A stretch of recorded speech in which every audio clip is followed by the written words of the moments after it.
Bom dia, meu irmão, minha irmã, que a graça e a paz do Senhor Jesus esteja com todos nessa nova semana que se inicia. As nossas devocionais, durante toda essa semana, vão falar das bem-aventuranças e as promessas do Apocalipse. Uma temática muito interessante que eu tenho certeza que irá falar muito profundamente ao seu coração. Até porque o livro do Apocalipse é um livro que as pessoas têm muito receio de se aproximar por conta do seu conteúdo, mas nós vamos entender que há uma mensagem de esperança, há uma mensagem de vida, há uma mensagem de felicidade que transcende tudo aquilo que a gente pensa a respeito desse mundo. Só para a gente compreender um pouco a ideia desse livro, é que Apocalipse significa tirar o véu, descobrir, revelar o que está escondido. A ordem de Deus, está lá no capítulo 22, o versículo 10, é: não seles as palavras da profecia deste livro, porque o tempo está próximo. Como você pode ver, é um livro que já foi revelado tudo. A gente é que precisa se desprender um pouco e perder um pouco esse medo e se aproximar sem preconceito nenhum da leitura desse livro, tá bom? Então Apocalipse não é um livro selado, cheio de mistérios, de coisas encobertas. Na verdade, ele mostra coisas que em breve iriam acontecer, principalmente para aquele tempo. Algumas coisas ainda para acontecer, porque Deus se revela na história, mas era para aquele tempo. A maioria das questões ligadas ao Apocalipse estava ligado ao tempo daquela época. Então tudo já está revelado. Você precisa entender que somos nós que não queremos ver. As pessoas têm tanto medo e se distanciam tanto da verdade de Deus que não querem ver o óbvio, aquilo que está diante dos seus olhos. E foi um livro escrito às 7 igrejas da Ásia, que João, o apóstolo João, que escreveu, liderava naquela época. Então é muito importante essa informação, porque os irmãos precisavam saber do conteúdo dessa carta para que a esperança renascesse no seu coração. Então não é um livro que fala de caos, não é um livro que fala de tragédia, mas fala de um plano vitorioso e triunfante de Cristo e da sua igreja. Essa é a mensagem central desse livro, tá? Então, o propósito do livro de Apocalipse, em linhas gerais, era o de encorajar os cristãos durante as terríveis perseguições do imperador Domiciano, que acontecia naquela época, tá? Então, João escreve o livro de Apocalipse na ilha de Patmos, né, que é uma ilha da Grécia, e ele foi exilado nessa ilha e a partir daí recebeu de Deus essa revelação e passou para o seu povo daquela época e para nós nos dias de hoje também.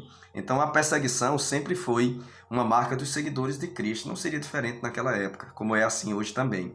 Então, no caso, foram 7 imperadores: Nero, Domiciano, Trajano, Marco Aurélio, Sétimo Severo, Décio e Diocleciano. Foram 239 anos de perseguição e morte. Já pensou quanta dor nesse momento? E mesmo assim, a mensagem de esperança não deixou de estar no coração do seu povo.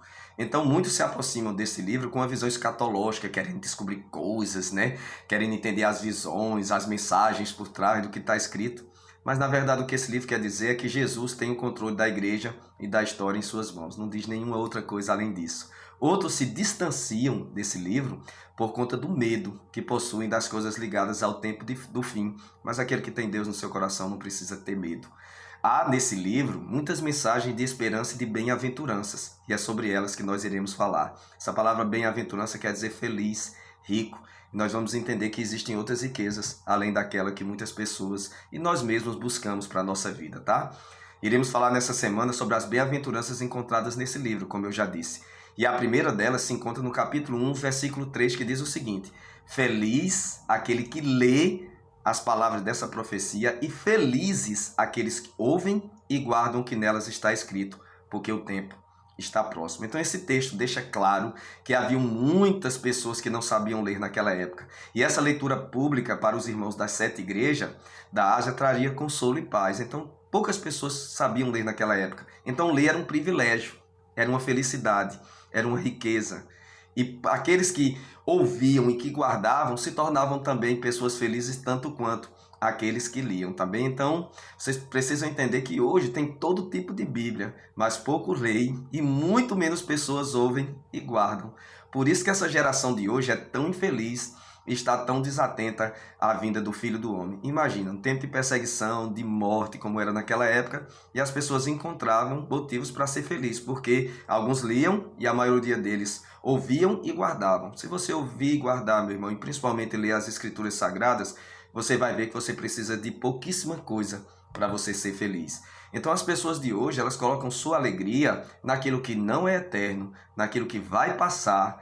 Então, quando deveriam colocar o seu coração e a sua alegria num tesouro eterno, que é Cristo Jesus. Então, felizes são os que esperam em Deus todas as coisas, sejam elas terrenas ou celestiais. Se Deus abençoar, glória a Deus. Mas se Ele não nos abençoar com coisas terrenas, nós já somos muito abençoados por pertencermos à cidade celestial, à cidade santa. Mas ler, ouvir e guardar são verbos de salvação eterna e você precisa experienciar isso. Então o desafio dessa semana é entender que Deus nos traz felicidade até mesmo nas perseguições e crises da vida, quando como a gente está vivendo hoje. É só você colocar sua mente e seu coração naquilo que é eterno, naquilo que é verdadeiro. Mas essa felicidade não virá daquilo que Ele vai nos dar nessa vida. A sua proposta transcende as coisas terrenas e nos convida a pensar nas coisas que estão para além desse mundo tenebroso, como era naquela época, como encontrar felicidade em meio à morte e perseguição. Mas eles encontraram.